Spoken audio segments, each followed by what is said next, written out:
Gue yang akan nemenin kalian selama video ini diputar. Jadi, kali ini gue akan mengulas alur cerita dari film yang berjudul Quarantine. Film ini dirilis pada tahun 2008 dan film ini adalah remake dari sebuah film yang berjudul Rec dan dirilis pada tahun 2007. Jujur aja ya, film ini berhasil bikin kaki gue gemeter pas nonton film ini. Dan film ini tuh berhubungan sama virus menular yang sangat mengerikan. So, tanpa berlama-lama langsung aja kita mulai pembahasannya. Film dimulai dengan menampilkan seorang reporter wanita bernama Angela yang sedang melakukan kegiatan meliput di salah satu kantor pemadam kebakaran di kota Los Angeles. Dan ia pun hanya didampingi dengan seorang kameramen yang bernama Scott. Sepanjang film ini, kita akan menonton apapun yang terjadi di depan kamera liputan ini. Angela pun melakukan beberapa wawancara dengan kepala pemadam kebakaran di sana, yaitu Rob. Rob pun berkata, tugas pemadam kebakaran sekarang ini tidak hanya berkaitan dengan memadamkan api, tapi mereka juga banyak mendapatkan tugas panggilan darurat seperti hal medis dan lainnya. Setelah itu, Rob dan Angela berkeliling di dalam kantor pemadam kebakaran tersebut. Saat menuju ke ruang makan, Angela pun diperkenalkan dengan dua orang pemadam, yang bernama Jack dan juga Fletcher. Mereka bertiga pun melakukan room tour lagi sepanjang liputan di dalam kantor pemadam kebakaran ini. Angela pun berkata, liputan ini akan menjadi sangat menarik apabila ada panggilan darurat, agar kami dapat meliput dan merekamnya dengan penuh adrenalin. Dan benar saja, saat Angela ingin masuk ke salah satu kamar pemadam, tiba-tiba sirine darurat pun berbunyi. Dan ia pun langsung berlari menuju ke bawah untuk segera masuk dan ikut dalam aksi penyelamatan ini. Terlihat sekali, Angela sangat antusias dan girang untuk meliput aksi ini. Scene berikutnya, mereka sudah tiba di sebuah gedung di mana panggilan darurat itu berasal atau 911. Di sini terlihat bahwa situasi di sekitar tempat itu sepi sekali dan hanya ada satu mobil polisi yang terparkir di sana. Sudah jelas, ini bukan kasus kebakaran. Mereka pun langsung turun dari mobil dan mereka disambut oleh seorang kakek yang ternyata kakek tersebut adalah pelapor dalam panggilan darurat ini. Saat mereka masuk, ternyata sudah banyak sekali para penghuni apartemen tua yang sudah menunggu di lantai dasar. Dan mereka pun berkata bahwa mereka mendengar suara teriakan wanita yang sangat keras dari lantai 2, yang dimana adalah kamarnya Nenek Espinoza. Dan tidak lama kemudian, betul saja ada satu polisi yang turun, sebut saja nama polisi ini Thomas. Lalu Thomas bersama Jack, Fletcher, Angela, dan Scott naik ke atas. Saat tiba di atas, mereka langsung mencoba masuk ke kamarnya Nenek Espinoza. Di sini terlihat ada satu polisi lagi yang sedang mengetok pintu kamar nenek itu. Sebut saja nama polisinya adalah Billy. Billy pun mencoba berkomunikasi dengan Nenek Espinoza, tapi si nenek tidak memberikan jawaban sedikit pun. Mereka pun mencoba membuka pintu kamar nenek tersebut, namun terkunci dari dalam. Si kakek pelapor pun berkata bahwa ia memiliki kunci cadangan, namun tetap saja sekali lagi pintu itu masih terkunci. Dan ternyata pintu itu juga digembok dari dalam. Mau tidak mau, Jack si pemadam pun mendobrak pintu tersebut. Dan akhirnya pintu pun berhasil terbuka dan mereka mencoba masuk dengan perlahan. Di sini suasana udah gak enak banget sih. Saat berjalan masuk, mereka pun terkejut karena ada satu anjing coklat yang berlari keluar dari kamar tersebut. Di sini sudah terlihat jelas Nenek Espinoza yang sedang berdiri di tengah kamar yang sangat gelap dan wajahnya pun tidak terlihat. Nenek Espinoza ini terlihat seperti orang yang merasa gugup dan gelisah. Dan dalam keadaan gelap, terlihat juga mulut Nenek Espinoza yang mengeluarkan busa dan kulitnya yang berwarna pucat dengan baju penuh darah. Gua pun gak tahu apa yang sebenarnya terjadi sama si nenek. Namun tiba-tiba, ia pun menggigit leher Thomas dan mengoyaknya sampai robek. Situasi pun semakin kacau. Mereka tidak tahu apa yang terjadi dengan si nenek ini. Lalu, Jack dan Billy si polisi pun bergegas menggotong Thomas ke bawah. Sedangkan Fletcher bersama seorang perawat tetap berada di kamar dan menahan si nenek ini agar tidak menyerang siapapun. Terlihat sekali Thomas sudah terluka parah di lehernya dan banyak darah. Dan untungnya ada seorang dokter. Tapi pria ini adalah dokter hewan. Namun dalam keadaan seperti ini tetap saja dibutuhkan. Para penghuni apartemen ini pun panik dan bertanya-tanya apa yang sebenarnya terjadi. Billy dan Jack di sini mencoba keluar dan minta pertolongan ambulans untuk membantu mereka. Tapi pintu apartemen itu malah terkunci. Entah apa yang terjadi, gua pun bertanya-tanya kenapa mereka dikunci dari luar. Padahal banyak sirine polisi dan ambulans yang berada di depan. Mereka pun semakin panik dan bertengkar satu sama lain. Mereka pun mencoba mencari pintu keluar lainnya, dan si kakek pelapor menunjukkan arah ke suatu ruangan. Yang ternyata ruangan tersebut adalah ruangan produksi kain. Tiba-tiba, Fletcher terlempar dari lantai 2 dengan kepala yang sudah bocor dan leher yang terkoyak. Tapi untungnya, denyut nadi Fletcher masih berdetak. Angela dan Scott, si kameramen yang penasaran, pun mencoba untuk naik lagi ke lantai 2. Saat masuk ke kamar Nenek Espinoza, tiba-tiba seorang perawat sekaligus penghuni apartemen tersebut berlari dan jatuh seketika. Jack dan Billy pun datang menyusul dan berkata bahwa ia sudah tewas. Nenek Espinoza pun semakin brutal dan ganas. Terlihat ia semakin tidak terkendali dan banyak sekali darah di baju serta mulutnya. Billy, si polisi, pun memerintah nenek tersebut untuk angkat tangan dan jangan bergerak. Si nenek malah berlari dan ingin menyerang mereka. Billy pun langsung menembak nenek itu dan pada akhirnya Nenek Espinoza pun terjatuh. Di sini gua ragu, si nenek udah tewas atau belum. Soalnya si nenek udah kayak bukan manusia lagi sih, jadi biasanya nyawanya kayak nyawa kucing ya. Scene berikutnya, Jack dan Angela mencoba untuk memberitahu penghuni kamar untuk turun ke bawah dan mengungsi. Saat masuk ke salah satu kamar, terlihat ada seorang nenek yang sedang terduduk sambil menonton siaran semut. Di sini firasat gua agak nggak enak lagi sih. Lalu, Jack dan Angela pun mendekati nenek tersebut. Benar aja, nenek tersebut terlihat sakit parah karena mengeluarkan busa dari mulutnya dan kulitnya berwarna pucat. Lalu nenek itu pun dibawa ke bawah oleh Angela dan juga Jack.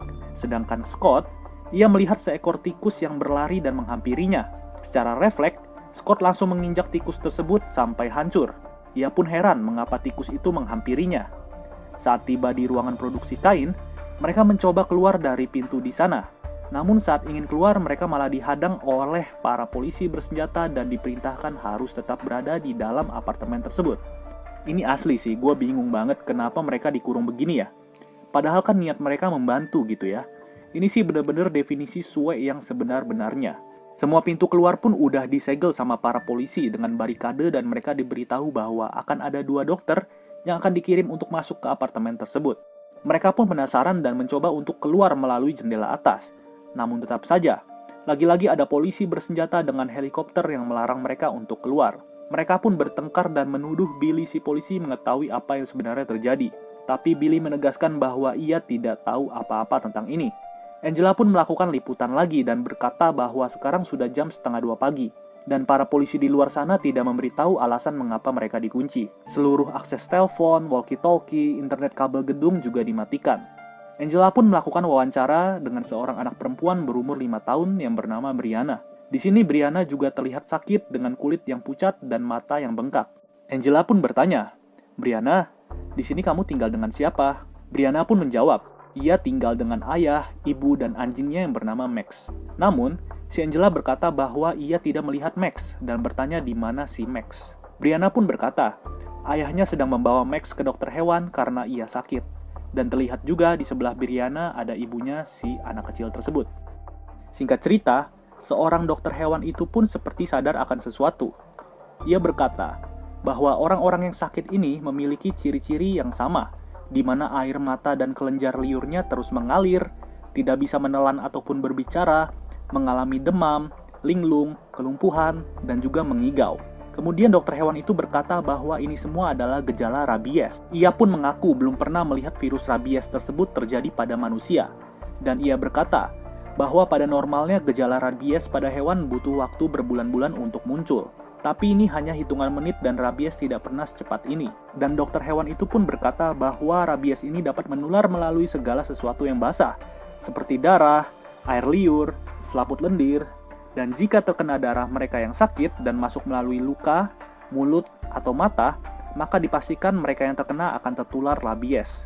Lebih parahnya lagi, penyakit ini tidak ada obatnya. Lalu, 2 orang penghuni mencoba untuk naik ke kamarnya untuk mencari tahu apa yang sedang diberitakan di TV. Karena mereka menggunakan antena TV biasa, bukan TV kabel. Seketika Angela dan Scott pun ikut naik ke atas. Dan saat mereka naik, ada seekor anjing yang mengeluarkan busa di mulutnya dan menggonggong ke arah mereka. Sialnya, anjing itu langsung menyerang salah satu penghuni yang keluar dari lift dan mereka pun menutup lift tersebut. Saat sampai di kamar, mereka menyetel TV dan menonton berita dan dikatakan bahwa di berita tersebut para polisi telah mengevakuasi seluruh orang di dalam apartemen. Mereka pun langsung bingung, apa yang sebenarnya terjadi?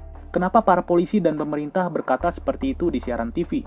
Tidak lama kemudian, listrik di apartemen mereka dimatikan dari luar, dan keadaan menjadi sangat gelap. Namun tiba-tiba, terdengar ada suara langkah kaki yang sedang berjalan, dan benar saja, ada seorang yang sudah terinfeksi dan menyerang si pemilik kamar. Scott pun langsung menghantam kepala orang yang terinfeksi tersebut sampai pecah menggunakan kamera. Ya, di sini gue bingung sih. kenapa kameranya kuat banget gitu loh ya. Dan Angela pun yang kaosnya dipenuhi darah tidak ingin menanggung resiko. Ia langsung membuka kaosnya agar tidak terinfeksi. Kemudian, mereka semua berkumpul di ruangan produksi kain dan berdiskusi satu sama lain. Mereka melakukan absensi untuk mengetahui siapa yang belum dievakuasi. Di apartemen ini terdiri dari 4 lantai, yaitu lantai dasar, 2, 3, 4, dan loteng paling atas. Masing-masing lantai ada 3 unit kamar dan di loteng hanya ada 1 kamar. Billy pun bertanya, siapa yang menghuni lotengnya? Si kakek pelapor pun menjawab ada seorang pria dari Boston dan ia menyewanya, namun selama berbulan-bulan ini ia tidak pernah melihatnya. Lalu tidak lama kemudian ada 2 orang dokter dengan pakaian medis yang lengkap masuk melalui pintu utama. Angela pun melakukan liputan seperti biasanya. Kedua orang dokter tersebut masuk ke ruangan produksi kain bersama Jack, Billy, dan si dokter hewan. Angela pun mencoba mengintip-ngintip agar kamera dapat meliput, tapi tidak diizinkan. Saat mengintip, terlihat bahwa Fletcher langsung diborgol. Dan tidak lama kemudian, salah satu dokter mengeluarkan bor. Gua pun bingung bor ini buat apa. Ternyata tujuannya adalah untuk mengebor kepala Fletcher. Dengan tujuan untuk mengambil sampel sel otaknya si Fletcher. Saat itu juga Fletcher tiba-tiba terbangun dan menggigit salah satu dokter di lehernya. Dan situasi menjadi kacau. Jack, Billy, dan salah satu dokter pun berhasil keluar. Tapi si dokter hewan masih berada di dalam dan memohon untuk dibukakan pintu karena ia tidak tergigit. Tapi si dokter rese yang baru datang ini malah menahan pintu tersebut dan berkata bahwa dokter hewan tersebut sudah digigit. Dokter hewan itu kasihan banget sih asli. Dia tetap berkata bahwa ia tidak tergigit dan kalian semua salah. Pada akhirnya, si dokter hewan harus digigit dan tewas di tempat. Si dokter yang menahan pintu itu pun langsung diajak berantem oleh Jack. Billy pun mengancam dokter tersebut untuk memberitahu apa yang sebenarnya terjadi. Dokter itu berkata bahwa ia mendapat telepon dari dokter hewan di luar yang menangani anjing sakit. Dan tiba-tiba anjing tersebut menyerang hewan lain. Dalam waktu 1 jam, semua hewan yang terluka menunjukkan agresivitas yang sama. Dan dokter itu pun berkata, kalung yang berada di leher anjing tersebut itulah yang membawa mereka sampai di apartemen ini. Angela pun bertanya, apakah nama anjingnya adalah Max? Dan dokter itu pun menjawab, iya. Seketika semua mata langsung menuju ke Brianna dan ibunya. Namun, ibunya tetap mengelak dan berkata bahwa si Max hanya sakit bronkitis. Tidak lama kemudian, Brianna langsung menggigit leher ibunya sendiri, lalu menjadi agresif. Dan Brianna lari ke atas. Ibunya pun langsung diborgol di tangga. Dan dokter itu pun langsung menyerahkan sebuah suntikan dan menyuruh Jack untuk menyuntik gadis tersebut apabila tertangkap. Billy, Jack, Angela, dan Scott langsung bergegas naik ke atas. Mereka pun kembali masuk ke kamarnya Nenek Espinoza. Brianna pun terlihat sedang berdiri secara creepy dan tiba-tiba ia langsung menggigit leher Billy. Dan Billy pun menyuruh Jack, Angela, Scott untuk lari dan pergi. Saat mereka ingin pergi, tiba-tiba ada satu orang terinfeksi yang mencoba untuk menyerang mereka dan Jack pun langsung memukul orang tersebut menggunakan palu. Mereka pun berlari ke bawah, namun orang-orang yang di bawah malah lari ke atas karena orang-orang yang terinfeksi di ruangan produksi kain berhasil keluar. Si dokter malah kabur ke atas dan meninggalkan mereka. Jack, Angela, dan Scott pun langsung lari ke atas karena pintu ruangan tersebut sudah tidak bisa ditutup lagi. Ibunya Brianna dalam keadaan terborgol pun harus ditinggal. Karena sudah terlanjur digigit Brianna juga kan. Tidak lama kemudian ibunya Brianna pun digigit lagi oleh si dokter hewan. Keadaan pun semakin kacau. Gak ada yang bisa mengontrol lagi apartemen ini. Kemudian, mereka pun bertemu dengan si kakek pelapor dan istrinya, bersama 2 orang penghuni lainnya di suatu ruangan pojok. Mereka yang mengunci diri di dalam ruangan tersebut pun bingung harus bagaimana lagi. Gak bisa keluar apartemen, di dalam apartemen juga banyak zombinya. Jack pun bertanya ke masing-masing mereka, apakah mereka tergigit? Dan mereka semua menjawab tidak. Namun, si cewek yang duduk ini mencurigakan dan tampaknya berbohong. Tidak lama kemudian, ada si dokter yang kabur dan mengaku sudah tergigit. Jack pun langsung menghajarnya dan meninggalkannya. Angela pun menunjuk ke arah cewek yang duduk dan berkata bahwa cewek itu sudah berdarah. Keadaan pun semakin panik. Jack yang ingin membunuh cewek tersebut dilarang oleh ayahnya. Dan si ayah pun langsung membuka jendela dan mencoba keluar dari apartemen tersebut. Tapi hasilnya, ia malah ditembak. Si kakek pelapor ini mengatakan bahwa ada pipa pembuangan di bawah tanah yang terhubung ke selokan. Ia pun berkata, kuncinya ada di kamar si kakek tersebut.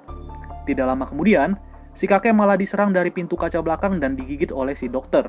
Jack, Angela, dan Scott pun mengajak istri si kakek untuk lari. Tapi ia malah tidak mau, dan akhirnya ia digigit oleh si cewek yang sudah berdarah tadi. Akhirnya, hanya Jack, Angela, dan Scott saja yang masih hidup. Mereka pun mencoba ke kamar si kakek. Tapi Jack lupa ia menaruh daftar penghuninya ada di mana. Mereka pun mencoba mengingat kamar si kakek ada di lantai berapa dan di unit berapa. Akhirnya, si Angela mengajak mereka untuk ke kotak surat yang ada di lantai dasar, agar mereka bisa mengetahui berapa nomor kamar si kakek tersebut. Dan saat mereka ke bawah, mereka harus menghadapi zombie yang menyerang mereka. Mereka pun sudah terlalu panik saat mencari.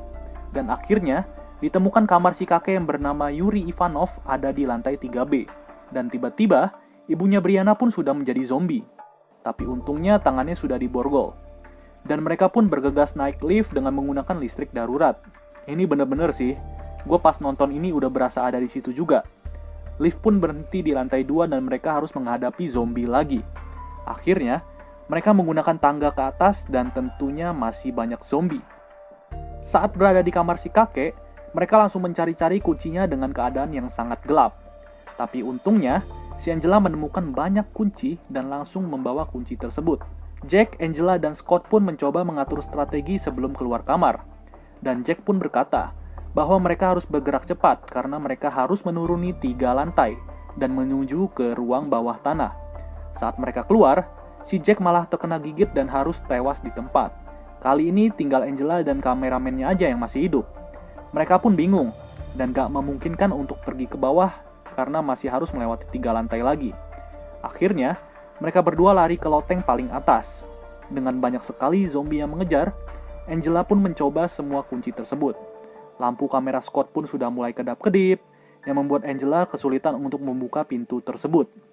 Billy yang sudah terinfeksi pun mengejar mereka, dan untungnya mereka berhasil masuk ke dalam ruangan di loteng tersebut.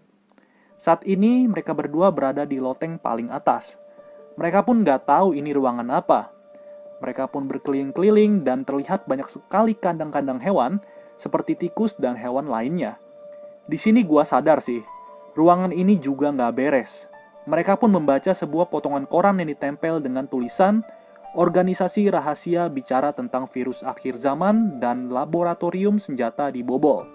Angela yang sudah trauma dan gugup pun terlihat tidak tenang. Saat mereka melihat-lihat, mereka pun menemukan sebuah recorder tua. Angela yang penasaran pun langsung menyalakan recorder tersebut. Dan di sini terdengar suara yang sangat aneh, dengan bahasa yang aneh juga. Dan terdengar seperti bukan suara manusia normal. Sialnya, lampu Scott pun tidak bisa hidup lagi.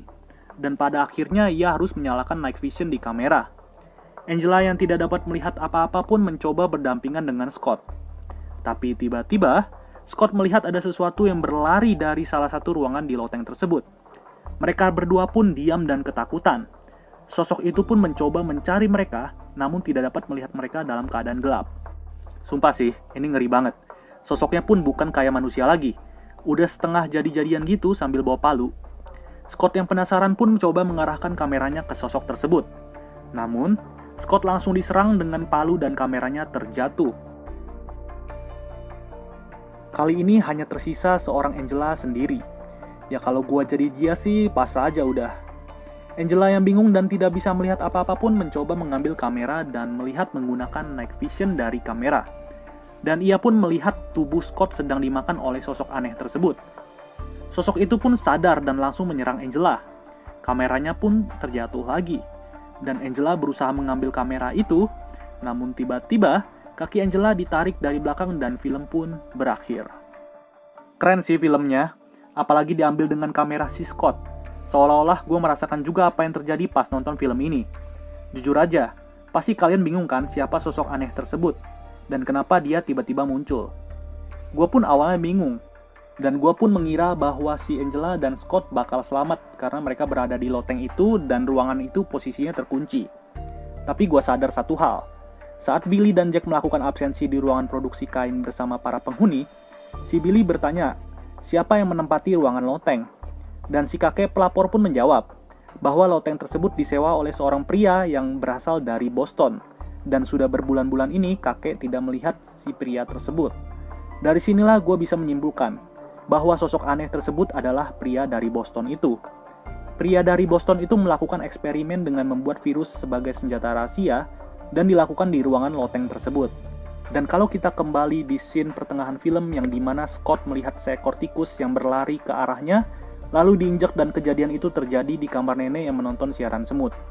Bisa dibilang tikus itu juga merupakan tikus yang sama yang berada di dalam kandang ruangan loteng si pria Boston. Dengan kata lain, salah satu tikus dari ruangan tersebut berhasil lolos dan berkeliaran ke seluruh ruangan apartemen dan menyebarkan virus ke anjingnya si Brianna yang bernama Max dan menularkan virusnya ke Brianna. Dari situ jugalah virus rabies ini mulai menular ke nenek Espinoza. Karena di scene awal tadi kita juga melihat seekor anjing yang berlari keluar dari kamar nenek Espinoza.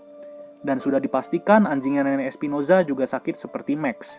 Dan pasti kalian juga bertanya, kenapa para polisi tidak membiarkan mereka keluar? Jawabannya adalah dikarenakan pada saat itu penyakit rabies pada manusia adalah penyakit yang langka dan tidak ada obatnya. Sehingga pemerintah Los Angeles pun berpikir, daripada mereka keluar dan menambah masalah dengan menularkan virusnya ke masyarakat, mendingan langsung aja dikarantina apartemen tersebut. Yang gua bingung cuma satu sih, posisi ayahnya si Brianna yang membawa Max itu ada di mana? Soalnya bener-bener nggak kelihatan dari awal film. Kalaupun ayahnya masih di luar, sama aja bohong lah ya. Karena pastinya sudah tertular juga oleh si Max.